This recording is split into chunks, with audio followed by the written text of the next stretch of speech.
Buenas noches y voy a hacer un breve recuento, un breve recorrido de lo que fue desde donde empezó la seguridad social o la parte, digamos, la normatividad de higiene industrial en Colombia.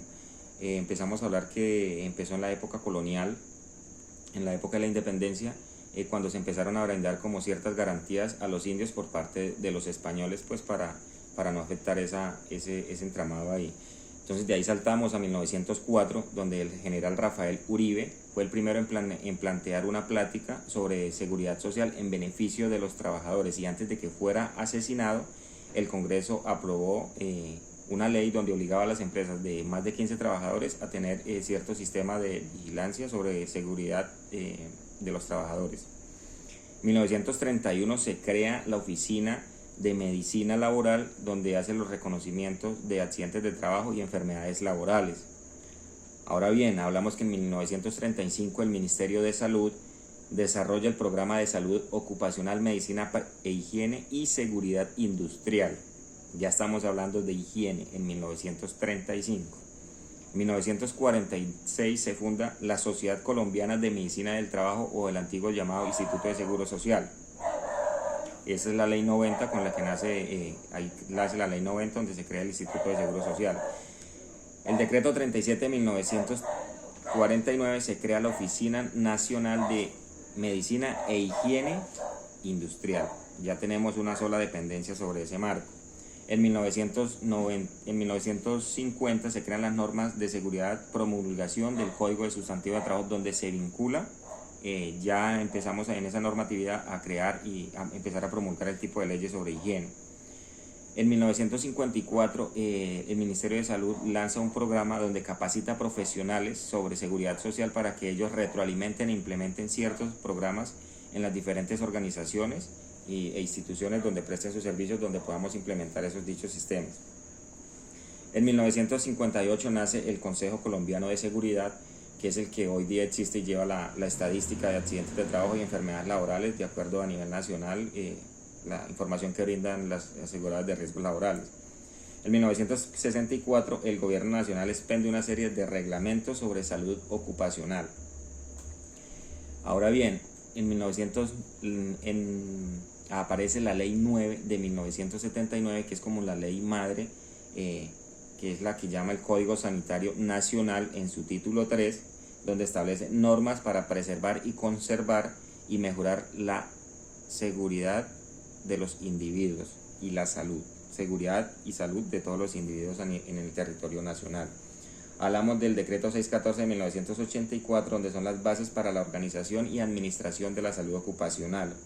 Aparece la ley 100 de 1993, donde unifica todo ese tema de riesgos laborales y lo deja solamente en uno, donde es riesgos laborales, fondos de pensiones y EPS. Hablamos del decreto 1295 del 94, donde aparece el Sistema General de Riesgos Profesionales. Se adopta la tabla y adoptan la tabla de enfermedades laborales, las enmarcan de acuerdo a su nivel de exposición o de acuerdo al tipo de exposición en que estén afectando ese tipo de trabajadores a nivel organizacional.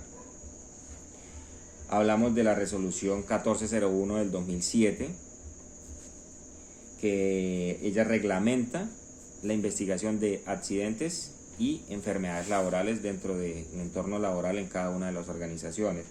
Aparece la ley 1562 de 2012, donde le hace una modificación al Sistema General de Seguridad Social, le hace ciertas modificaciones, aclaraciones, complementaciones. En algunos casos declara exequible unas normas y en otras las declara inexequibles ya por el tiempo. Pasamos al decreto 1072 del 2015, que es el que empieza a enmarcar y a agrupar todo ese tipo de normas para las modificaciones, y cerramos con la que está actual vigente, que es la resolución 0312, que estableció del 2019, donde estableció unos estándares mínimos para la implementación de los sistemas de gestión en las organizaciones, de acuerdo al número da unos estándares de acuerdo al número de trabajadores y el nivel de riesgo a que se encuentra expuesto. Dicho esto, como ese pequeño recorrido de manera rápida, nos vamos a la ley 9 de 1979, donde nos adopta unos riesgos, donde nos clasifica unos riesgos. Y ustedes se preguntarán, ¿pero qué es un riesgo? Un riesgo es una acción a que puede estar expuesta a un individuo donde puede causar una enfermedad laboral o puede estar enmarcada en un ambiente laboral de acuerdo a cualquier tipo de exposición, vía sea un riesgo físico, químico, biológico o demás. ¿En cuánto se clasifican los riesgos? Ustedes dirán, los riesgos se clasifican en físicos, químicos, ergonómicos, biológicos, mecánicos, psicosociales y ambientales. En este caso vamos a hablar del riesgo físico. El riesgo físico se subdivide en unos riesgos muy puntuales. ¿Cuáles son esos riesgos muy puntuales? Nos vamos con el riesgo al ruido. Ustedes dirán, ¿qué es el ruido o dónde se produce el ruido? Pues ¿dónde se produce el ruido? En esas empresas o organizaciones donde el objeto social va enmarcado más que todo, digamos, en las calderas, en las empresas metalmecánicas, en las siderúrgicas, donde el material pues lógicamente es de tipo pesado y genera mucha exposición a ruido y afecta la salud de los colaboradores. ¿Qué puede causar el ruido? Problemas de comunicación, disminución de la concentración, pérdida puede generar unas hipoacusias si no utilizamos adecuadamente los elementos de protección personal que nos proporcionan las organizaciones. ¿Cómo se mide el nivel de ruido a cual están expuestos los colaboradores? A través de unos sonómetros, que son los que nos miden el niveles y nos marcan los decibeles a los cuales está a nivel en cada área de trabajo de su funcionalidad. Y de acuerdo en eso pues podemos marcar planes de acción, planes de mejora, ubicación de equipos o adecuación de las mismas áreas para evitar mayor exposición al ruido. ¿Qué es lo recomendable? La correcta utilización de los elementos de protección personal para mitigar ese impacto y no generar una enfermedad laboral como una hipoacusia bilateral por el ruido. Pasamos a las vibraciones. ¿Qué son las vibraciones? Las vibraciones las generan más que todo las herramientas,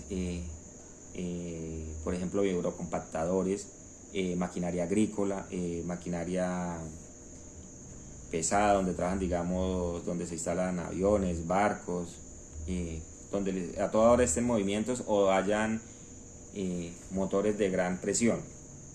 ¿Cómo se miden las vibraciones en los sitios de trabajo? Por parte se miden, valga la redundancia, con unos vibrómetros que nos mida como el nivel al cual se encuentra de exposición en cada área. ¿Qué nos causa las vibraciones? Nos causan lumbalgias, nos causa lesiones de muñeca, calambres, hormiguillos, disminución de la fuerza y demás. ¿Qué es lo recomendable? Hacer pausas activas, verificar cuánto tiempo estábamos, hacer unas buenas mediciones y de acuerdo así establecer un programa metodológico para evitar ese tipo de enfermedades por ese tipo de situaciones. Nos vamos a las radiaciones. Las radiaciones que las pueden producir, los láser, porque hay radiaciones ionizantes y no ionizantes. Los pueden producir láser, los pueden decir microondas, infrarrojos y demás. ¿Qué producen esas radiaciones? Afectaciones en la vista, cataratas, afectaciones en la piel. ¿Qué más pueden ocasionar? Por lo general lo que más afecta son las afectaciones de la piel y en algunos casos donde se esté expuesto a mucho tipo de radiación puede producir cáncer. ¿Cómo medimos ese tipo de radiaciones? A través de unos dosímetros, que son los que nos dan el nivel al cual estamos expuestos y con base en ello tomar un plan de mitigación. Por ejemplo, en los rayos X, donde trabajan donde se toman electros y todo ese tipo de radiaciones que son radiaciones muy fuertes, se recomienda hacer unos buenos aislamientos para evitar el tipo de exposición al cual va a estar expuesto el operario y asimismo poder implementar un plan de trabajo y no afectar la salud del colaborador o del trabajador que esté expuesto. Entonces es súper importante utilizar los elementos de protección personal para mitigar ese impacto. La iluminación. ¿Cómo medimos la iluminación o si en nuestra área de trabajo está acorde?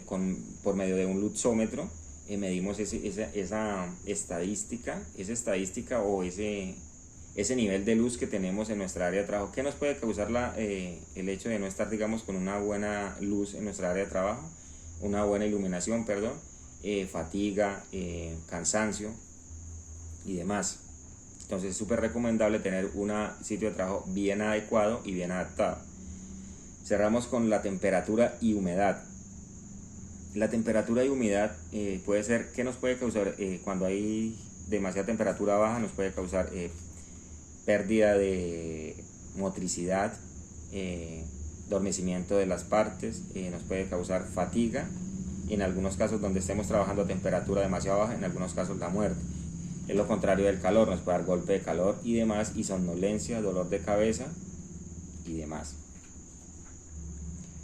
Este tipo de clasificación de los riesgos físicos nos ayudan o nos invitan a mejorar en nuestras áreas de trabajo y haciendo una mejor adecuación de las mismas en caso tal de encontrar evidencia de que nos encontramos expuestos los colaboradores para mitigar ese riesgo. Entonces es súper importante hacer una correcta aplicación o utilización de los elementos de protección personal y modificación en las áreas de trabajo para no incurrir en un tipo de una enfermedad laboral o alguna una enfermedad laboral en cada desempeño de esta operación. Ese es un pequeño recorrido y una pequeña síntesis de todo lo que tiene que ver con el riesgo físico. Muchas gracias.